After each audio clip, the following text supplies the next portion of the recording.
పరిశుద్ధ గ్రంథం నుంచి మత్తాయి రాసిన సువార్త 7వ అధ్యాయము 23వ వచనాన్ని మనం ధ్యానం చేసుకుందామండి. మత్తాయి రాసిన సువార్త. అప్పుడు నేను మిమ్మును ఎవడును ఎన్నడును ఎరుగను అక్రమము చేయువారులారా నా యొద్ద నుండి పొండని వారితో చెప్పెను. చిన్న ప్రార్థన చేసుకుందామండి. కృపగల దేవానికి స్తోత్రమయ్యా. ప్రభా, ఈ లేఖన భాగాన్ని ధ్యానము చేయుచుండగా మాట్లాడుచున్నది నేను కాను గాని నన్ను మరుగుపరిచి మీరే మాట్లాడండి నాయన. ప్రభావిక సంఘమునకును మాకును కావలసిన వర్తమానము ద్వారా మీరు మాట్లాడి ప్రతి ఒక్క బిడ్డను ప్రభా ఇదిగో నీ రాకడ నిమిత్తమై సిద్ధపాటు కలిగి యోగ్యమైన జీవితాన్ని ఎదుట కనబరుచుకోవడానికి సహాయం అనుగ్రహించమని యేసయ్య కృపగల నామమున ప్రార్థించి అడిగి పొందుకున్నాం మా గొప్ప తండ్రి, ఆమేన్. ఇక్కడ మనం చూస్తున్నట్టుగైతే అంటున్నారు, ప్రభు అయిన యేసుక్రీస్తు వారు తెలియజేస్తున్న ఒక మాటని మనం జ్ఞాపకం చేసినట్లయితే ఏమంటారు అక్కడ? నేను మిమ్మును ఎన్నడును ఎరుగను అక్రమము చేయువారులారా నా యొద్ద నుండి పొండని వారితో చెప్పుదును. ఇక్కడ ఫ్యూచర్ అంటే ఇంకా చెప్పలేదు, చెప్తాను అంటున్నారు అక్కడ. అవునా కదా? యేసయ్య రెడీగా ఉన్నారు అన్నమాట. ఇది ఎక్కడ జరగబోయేది? ఇక్కడ జరుగుద్దా? ఎందుకంటే దేవుని రాజ్యముల గురించి ఆయన చెప్తూ ఈ మాట చెప్తున్నారు. దేవుని యొక్క రాజ్యము ఎవరు వస్తారు అంటే ఇక్కడ కొంతమంది జీవితాల గురించి చెప్తున్నట్టు మనం చూసినట్లయితే ప్రార్థన అనేది ప్రతి ఒక్కరు చేస్తారండి. అది దైవ సేవకులైనా విశ్వాసులైనా చేస్తారు. ప్రార్థన చేసేటప్పుడు ప్రతి ఒక్కరు కూడాను ప్రభువా ప్రభువా అని పిలుస్తూ ఉంటారు. అవునా కదా? కానీ ప్రభు అయిన యేసుక్రీస్తు వారి యొక్క ప్రార్థన ఆలకించండి. మీరు చదివేటప్పుడు మీకు తెలుస్తుంది, తండ్రి అని చేస్తుంటారు. ప్రభువా అని చేసే స్థితి నుండి తండ్రి అని చేసే స్థితికి ప్రతి ఒక్కరు రావాలంట. అంటే తండ్రితో ఉన్న చనువు దేవునితో ప్రతి ఒక్కరు కలిగి ఉండాలి. ప్రభువా అంటే నా మీద అధికారితో ఉన్న చనువు వేరేగా ఉంటుంది. ఎందుకంటే అధికారి దగ్గరికి వెళ్ళేటప్పుడు మనం ఎలాగుంటామండి? జాగ్రత్తగా వినయం కలిగి ఉంటాం. తండ్రి దగ్గర చనువుగా ఉంటాం, ఏదైనా అడగగలం. కొంతమంది అంట ఈ లోకములో దేవుని యొక్క బిడ్డలైన వారు కొంతమంది అంటే చెప్పుకుంటారు, దేవుని బిడ్డలమని చెప్పుకుంటారు. వాళ్ళు వచ్చి ప్రభువా ప్రభువా అని పిలుస్తుంటారు. దేవుడు అంటున్నాడు, పిలిచే ప్రతి ఒక్కడు నా రాజ్యానికి రాడు. పిలిచే కానీ అంటాడు తండ్రి. అక్కడ అంటాడు చూడండి, ప్రభువా కాదు, తండ్రి చిత్తము చొప్పున. అంటే ఏంటి? ప్రభువా అని పిలిచే కాదు, మీరు తండ్రి అని పిలిచే స్థితికి మీరు ఎదిగి ఆయన చిత్తాన్ని జరిగించండి. ఏ బిడ్డ అయితే తండ్రి ఇష్టాన్ని జరిగిస్తాడో వాడు ఆస్తికర్తగా చేయబడతాడు. మనమైనా ఏం చేస్తాం? మనకి చూసేవాడిని, మన మాటకి లోపడి ఉండేవాడిని మనం ఎక్కువగా ప్రేమించి ఎక్కువగా ఇవ్వాలనుకుంటాం. లేని వానికి కూడా ఇస్తాం. కానీ ఎలా ఇస్తాం? మనస్ఫూర్తిగా ఇవ్వం. ఇదే సిచ్యువేషన్ అక్కడ జరుగుతుంది. ప్రభువా ప్రభు అని పిలుస్తారు, క్రైస్తవులు పిలుస్తారు, బయట వాళ్ళు పిలుస్తారు. వారు అనుకున్న దేవుడిని పిలిచినప్పటికీ ఈ లోకంలో ఒక్కడే సృష్టికర్తున్నాడు. ఎవరైనా మనం నమ్ముకున్న దేవుడు. వారు ఎవరిని పిలిచినా సృజించిన వాడు ఆయన కనుక వారి ప్రార్థన ఆలకిస్తాడు, వారికి ఇస్తాడు, అలాగే మనకి కూడాను ఇస్తాడు. అయితే ఇచ్చే విషయంలో మనం ఒక వ్యత్యాసాన్ని కనుగొనాలి. ఏంటా విషయము? వాళ్ళు ప్రభువా అని పిలిస్తే ఇస్తున్నారు, మనకి తండ్రి అని పిలిస్తే ఇచ్చే స్థితికి మనము ఎదగాలి దేవుని యొక్క సన్నిధిలో. ఆ రీతిగా మనం ఎదగాలంటే ఏం చేయాలి? అక్కడ అంటాడు తండ్రి చిత్తమును జరిగించాలి. అయితే నేడు దినాల్లో ఎలాగుంటున్నారంటే ప్రేమ దేవుని బిడ్డలారా, తండ్రి చిత్తాన్ని జరిగించేవారు తక్కువైపోయారు, అద్భుతాలు జరిగించాలని ఆసక్తితో జీవించేవారు ఎక్కువైపోయారు. విశ్వాసులు కూడా అనుకుంటారు అద్భుతాలు జరుగుతున్నాయంటే వస్తారు, లేదంటే మానేస్తారు. క్రైస్తవుడు కష్టాలు రాకూడదు, ఆశీర్వాదాలన్నీ మనకే రావాలి. ఇక్కడికి వచ్చి ఆరాధన చేస్తారు, ఇక్కడ ఏ కార్యం జరగట్లేదు, ఇక్కడ పని జరగదు, ఇక్కడ పని జరగదు, ఫలానా చోట ఏదో పని జరుగుతుందంట, అక్కడికి వెళ్ళిపోదాం. ఇలాంటి వాళ్ళు దేవుని రాజ్యానికి వెళ్తారా? ఇలాంటి వారికి దేవుడు అంటున్నాడు, అక్రమం చేయవరులారా నా ఎదురు నుండి వెళ్ళిపోండి. మీరు అసలు ఎవరో నాకు తెలియదు. అసలు మనము దేవుని ఎలా మహిమపరచాలి? కొరింథీయులకు రాసిన పత్రికలో అంటాడు, దేవునిగా మహిమపరచాలంట. అర్థమైందండి? ఎలా మహిమపరచాలి? దేవునిగానే మహిమపరచాలి. ఆయన ఏమి ఇచ్చినా ఇవ్వకపోయినా నువ్వు దేవుడు కాదనడానికి లేదు, ఆయన దేవుడే. నువ్వు ఇచ్చినా ఇవ్వకపోయినా. యోబు ఏమంటాడు? దేవుని దగ్గర నుంచి మనం సుఖాలు మాత్రమే అనుభవించాలా, ఆశీర్వాదాలు పొందాలా? కష్టాలు వస్తే ఏ చేయండి? ఆయన దేవుడు కాకుండా పోతాడా? అన్ని పోయాయి అనేసి దేవుడు కాకుండా పోతాడు ఆయన? కాదు. ఆయన ఇచ్చినా ఇవ్వకపోయినా ఆయన దేవునిగానే నువ్వు మహిమపరిచే స్థితికి వచ్చినప్పుడే అదే దేవుని యొక్క చిత్తం. మనం ఒక విషయాన్ని గమనించాలి. విశ్వాసులమైన మనము చెప్పడానికి విశ్వాసులుగానే ఉంటున్నామా? నిజమైన విశ్వాసంలో జీవిస్తున్నామా లేదా?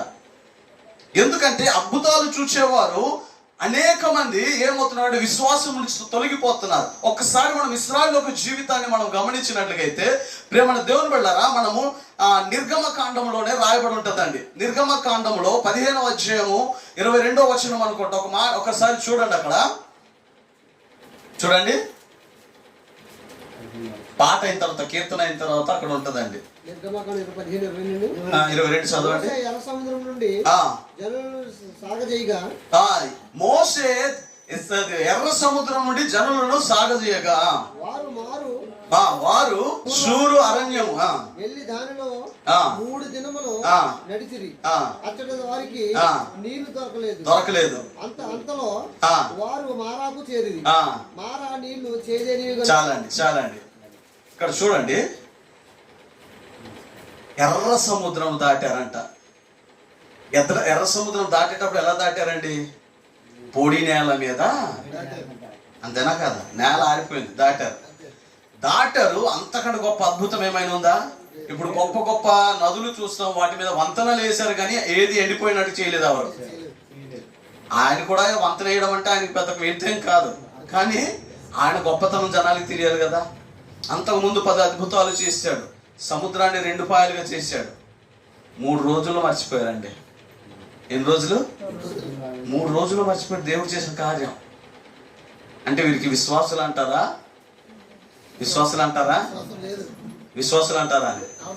లేరు కదా. మరి మన విశ్వాసం ఎక్కడా? ఇలాంటి వారు అక్కడ మీరు చదవండి, తర్వాత చూడండి.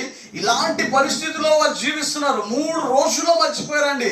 మారాకొచ్చిన తర్వాత ఇదిగో సముద్రాన్ని ఎండిపోచేసి ఇటువంటి గోడలుగా నీళ్లు ఉండిపోయాయి. పొడి నేల మీద నడుచుకుంటూ వచ్చారు. మారాకొచ్చిన తర్వాత చేదు నీళ్లు మార్చడం దేవునికి పెద్ద కష్టమైన పని అండి. అసలు నీరు లేని ప్రదేశంలోనే బండలో నుంచి నీరు తెప్పించాడు ఆయన. దేవునికి స్తోత్రం కలుగునుగా.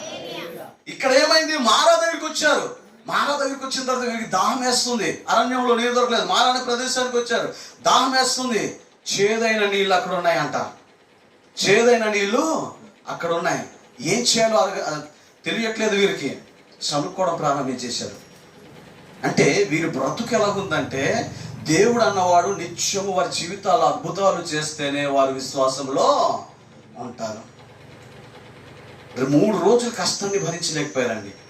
దేవుని కోసము వాగ్దాన భూమిలో దేవుని యొక్క రాజ్యముగా అక్కడ మనకి ఇవ్వబోతున్నాడు. ఒక కొత్త రాజ్యాన్ని ఇవ్వబోతున్నాడు. అక్కడ మనమే రాజులము, మనమే పరిపాలించే వారం, అంతా కూడా మనదే. అక్కడికి వెళ్ళాలి.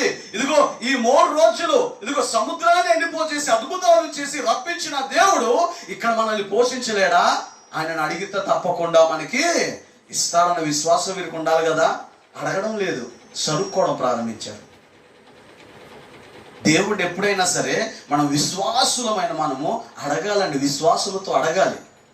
విశ్వాసముతో నువ్వు అడిగినట్లుగైతే అంటున్నారు కదా, ఆవగించంత విశ్వాసము నువ్వు కలిగి ప్రార్థించినట్లుగైతే ఈ కొండ ఎత్తివేయబడి సముద్రంలో పడవేయబడాలంటే అక్కడ దేవుడు నీళ్ళు ఇవ్వడండి. దేవుడు పిలుచుకున్నది అరణ్యంలో వాడిని చంపడానిక? నన్ను పిలుచుకున్న దేవుడు ఈ లోకంలో మన కష్టాలు బాధలు పడాలని కాదండి. కానీ ఆ కష్టాలు బాధల్లోన మన దేవుడు మనకి తోడై ఉన్నాడని మనము నిత్యము ఆ దేవుని జ్ఞాపకం చేసుకోవడానికి ఇందులో ఒక పరీక్ష గుండా మనం వెళ్తున్నామని నిత్యం మనం జ్ఞాపకం చేసుకోవాలి. ఆ పరీక్షలోనే మన విశ్వాసాన్ని మనం కాపాడుకోవడానికి సిద్ధపాటు కలిగి ఉండాలి. కానీ అలాంటి జీవితము కలిగి వీరు జీవించట్లేదు. 3 రోజులు మర్చిపోయారు. మరలా అద్భుతాలు చేయాలి, సనుక్కుంటున్నారు దైవ సేవకుని మీద, అలాగే దేవుని మీద సనుక్కుంటున్నారు. కానీ మోసే మాత్రం ఏం చేస్తున్నాడు? ప్రార్థన. అందరూ ప్రార్థన చేయట్లేదు, మోసే మాత్రమే ప్రార్థన చేస్తున్నాడండి. ప్రార్థన చేసేటప్పుడు దేవుడు ఏమంటున్నాడు? చూపిస్తున్నాడు, ఇదిగో పక్కనే చెట్టు. అంటే ఒక్కసారి దేవుడు మనకి పిలుచుకున్న తర్వాత, ఆయన బిడ్డలుగా మనం చేయబడిన తర్వాత ఒక విషయాన్ని జ్ఞాపకం చేసుకోవాలండి. నిన్ను పిలుచుకున్నప్పుడే, లేదంటే నీ తల్లి గర్భంలో నువ్వు రూపించబడినప్పుడే నీ అవసరాలన్నీ దేవుడు ఆల్రెడీ రెడీ చేసేసి ఉంటాడు, ఆల్రెడీ పెట్టేసి ఉంటాడు. దాన్ని మనం తీసుకోవడమే మన యొక్క ఇదన్నమాట.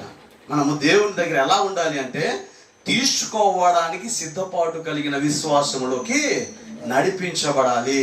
అలా నడిపించబడాలంటే సింపుల్. ప్రభువైన యేసుక్రీస్తు ఒకే ఒక మాట అంటారు, నా యందు మీరును మీ యందు నా మాటలు నిలిచి ఉన్నాయలా, మీకు ఏది ఇష్టమో అడుగుడి, నేను అది మీకు. చాలా ఈజీయే కదా చెప్పడమే చాలా ఈజీగా ఉంటుంది, చేయాలంటే చాలా కష్టం అండి. అసలు యాక్చువల్లీ ప్రభువైన యేసుక్రీస్తు అంటారు, నా కాడి తేలికగా సులువుగా ఉంటుంది ఆయన అంటున్నాడు. చాలా ఈజీ అంట. కానీ మనకెందుకు కష్టం అంటే, మనము దేవునిలో జీవించిన దానికంటే లోకంలో జీవించడానికి ఎక్కువ ఇష్టపడతాం. కాబట్టి దేవుళ్ళో జీవించడం ఎప్పుడైతే మనం ప్రారంభిస్తామో, దేవుళ్ళో మనం ఉండడానికి ఎప్పుడైతే ఇష్టపడతామో, అప్పుడేమవుతాం మనం అంటే, మనకి దేవుని దగ్గరికి వచ్చి ఏది అడిగినా అది ఇవ్వడానికి ఆయన సిద్ధంగా ఉంటాడు. లోకానుసారమైన బ్రతుకులు బ్రతికేస్తున్నావు, దేవుని దగ్గరికి వచ్చి ప్రభువా ప్రభు అని నువ్వు పిలిస్తే దేవుడు ఆలకిస్తాడా? ఆలకించడు. ఆ విషయాన్ని మనం జ్ఞాపకం చేసుకోవాలి. ప్రియమైన దేవుని బిడ్డలారా, అందుకే అక్కడ చూడండి, మనం చదివిన నిర్గమకాండంలోనే తర్వాత వచనాన్ని చదివినట్లుగైతే అక్కడ ఒక మాట రాయబడి ఉంటుందండి.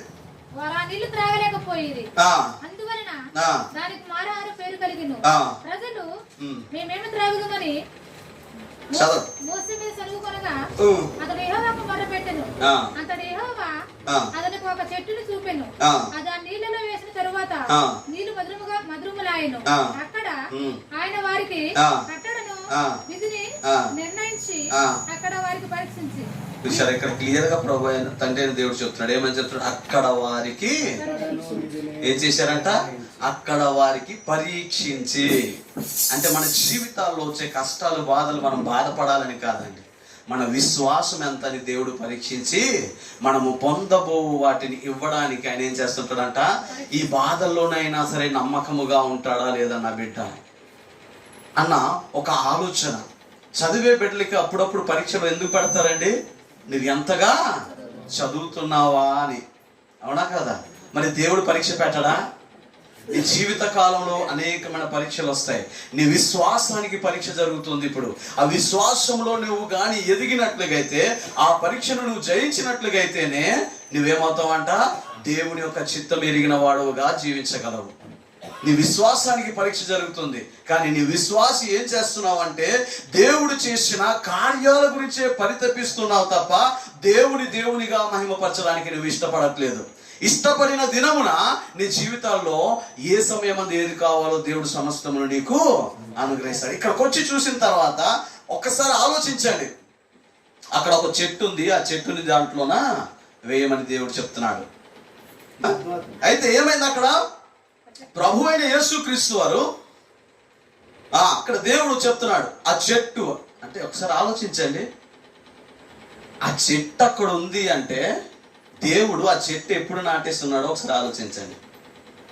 ఇక్కడికి వచ్చేటప్పటికి ఈ మారలో నీళ్లు బాగోవు, ఈ నీళ్లు బాగు చేయాలి అంటే అక్కడ వారికి ఇశ్రాయేలు అక్కడ శ్రమలు పడినప్పుడే మోసే నా ఆలోచన అండి, నాకు దేవుడు ఇచ్చిన తలంపును బట్టి చెప్తున్నాను. బహుశా మోసేను దేవుడు అక్కడ పుట్టించినప్పుడు ఈ చెట్టుని ఇక్కడ నాటేశాడండి. ఇక్కడ నాటేశాడు, విత్తనం వేసాడు. ఎందుకో చెప్పండి? అక్కడ విడుదల కలిగించడానికి మోసేను సిద్ధపాటు చేశాడు, ఇక్కడ మారా నీళ్లు మధురముగా చేయడానికి. ఎందుకంటే దేవుడికి తెలుసు, నా ప్రజలను ఈ త్రోవ గుండే నేను నడిపిస్తాను. వచ్చేటప్పటికి ఇక్కడికి వస్తే ఈ అరణ్యం అనేసి చెప్తున్నాం. అరణ్యంలో ఏమి దొరకవు. అక్కడికి వస్తే తప్పకుండా నా బిడ్డలు దాహముతో బాధపడతారు. ఇక్కడికి వచ్చేటప్పటికి నీళ్లు చేదుగా ఉంటాయి, ఇది తాగలేరు. కాబట్టి ఇక్కడ నేను ఒక చెట్టుని, ఆ నీళ్లను మధురముగా మార్చే ఒక చెట్టుని నేను సిద్ధము చేసి ఉండాలి. నిన్ను నన్ను పిలుచుకున్నప్పుడే దేవుడు ఏం చేస్తాడో తెలుసా? నీ అవసరతలన్నీ కూడా రెడీ చేసేస్తాడండి. దేవునికి స్తోత్రం కలుగును. హల్లెలూయా. అయితే అది పొందడానికి మనం ప్రభువా ప్రభు అని కాదు, తండ్రి నాకు ఇది కావాలి అని ఒక తండ్రిని మనం అడిగేటట్టుగా, తండ్రితో ఎంత చనువుగా ఉంటామో, తండ్రిని ఎంత ప్రేమిస్తామో అంతగా మనం ప్రేమించే రీతిగా దేవునిలో మనం ఎదగాలి. ఎదిగినప్పుడు మనం తండ్రి నాకు ఇది కావాలి అంటారు కదా. మీ తండ్రి శరీర సంబంధి అయి ఉండి మీరు ఏది అడిగితే అది ఇస్తున్నాడు. అంతకంటే గొప్పవాడిని కాన నేను అంటే ఎంత శ్రేష్టమైనది మన కోసం దేవుడు ఉంచున్నాడు అంటే, తండ్రి అని మనం పిలవడానికి ఎదిగేంత విశ్వాసంలోకి మనం నడిపించబడిన దినమున ఆయన సన్నిధిలో అడుగు వాటన్నిటికంటే, ఊహించిన వాటన్నిటికంటే అత్యధికంగా ఇవ్వడానికి ఆయన సిద్ధంగా ఉన్నాడు. కానీ అది పొందగలిగి అర్హత చేయబడడానికి మనం ఏం చేయాలంట? అంత గొప్ప విశ్వాసంలోకి మనము నడిపించబడాలి. ఆ విశ్వాసం నేటి దినాల్లో విశ్వాసంలో కనబడట్లేదండి, కనబడట్లేదు. ఎందుకో తెలుసా? అది కనబడినట్లుగా అయితే ఏ ఆరాధన సరే నేను వెళ్ళడానికి ఇష్టపడతాను. కొంతమంది ఏమంటారు తెలుసా? ఇక పాస్టర్ గారికి ఏం పని లేదేమో, రోజు ప్రార్థనలు పెట్టేస్తున్నాడు. ప్రార్థన ఏదో మా కోసం పెట్టేస్తున్నట్టు అండి. నిజంగా సంఘాలు అనుకుంటున్నాయి, ఏమని అనుకుంటున్నాయి? మా కోసం మీరు అందరూ వస్తే మాకేదో దొరికిపోద్దా? మాకేం దొరుకుతుందండి? మాకేంటి దొరకాల్సింది ఆల్రెడీ దేవుడు ఇచ్చేసాడు. ఏంటో తెలుసా? ఆయన సేవకులుగా మాకు అభిషేకించుకొని సంఘాన్ని దేవుడు మాకు ఇచ్చేసాడు. అయితే మా ప్రయాస ఏంటో తెలుసా? సంఘంలో 2-3 బోధించేసి వెళ్ళిపోతాం. 2-3 ఎందుకంటే మాకు దేవుడు ఇచ్చింది ఏంటో తెలుసా? మీరు ఇదిగో నాటాడు ఒకడు, నీళ్ళొకలు పోయండి, అభివృద్ధి నేను కలగ చేస్తాను అన్నాడు ఆయన. మేము వచ్చి చేసుకుంటూ వెళ్తాం. కానీ అభివృద్ధి ఎవరిలో రావాలి? దేవుడు కలగ చేస్తాడు, మీలో రావాలి అభివృద్ధి. దేని కొరకు? మేము ప్రయాస దేవుడు ఇచ్చిన పని చేసుకుంటూ పోతాం. వృద్ధి కలగ చేసే దేవుడు, ఆయన మిమ్మల్ని వృద్ధి కలగ చేయాలంటే నువ్వు దేవుడి యొక్క సంఘంలో నాటబడి ఉండాలి. నాటబడి ఆయనలో నువ్వు ఎదగడానికి నువ్వు సిద్ధం చేసుకోవాలి. ప్రేమల దేవుని బిడ్డలారా, మనం ఎప్పుడు సిద్ధం చేసుకోవడం, మనం ఎప్పుడు దేవుని దగ్గరికి వస్తామంటే ఏదో అవసరత ఉంటే దేవుని దగ్గరికి వచ్చి నువ్వు దేవుని యొక్క సంఘంలో